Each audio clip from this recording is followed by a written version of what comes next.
жарқ етіп ең қолымды жеткізгендей көпте күндер айналдым мақтаңдайлым ақылдым балтаңдайлым жалыныдым жас дәуренде ұялыма жан сәулемде жақсылықтың жоқ сәулем ерте кеші жадырашай назлайшы еркелеші сен деген ыстық сөзің артық еді өзіңе іштей мені артып еді өзгеге өзің қимас өргілім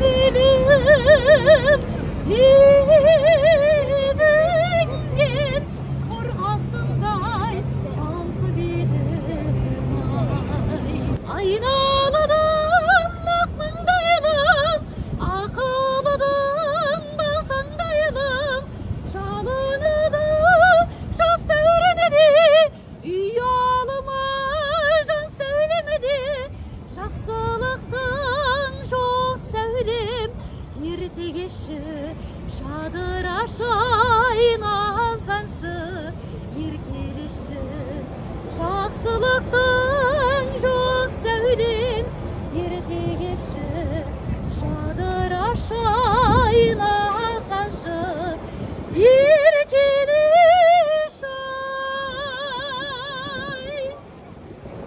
атақты композитор Шәмші Қалдаяқов атамыздың Ақмаңдайлым әні. Бұл әнді Роза Бағланова апамыз үлкен сахналарда орындап, халықтың жүрегіне жеткізген. Содан бері міне бүгінге дейін бізге жетті. Ақмаңдайлым әні қазақ сахнасында, қазақ өнерінде әлі де болса шырқала береді деп ойлаймын.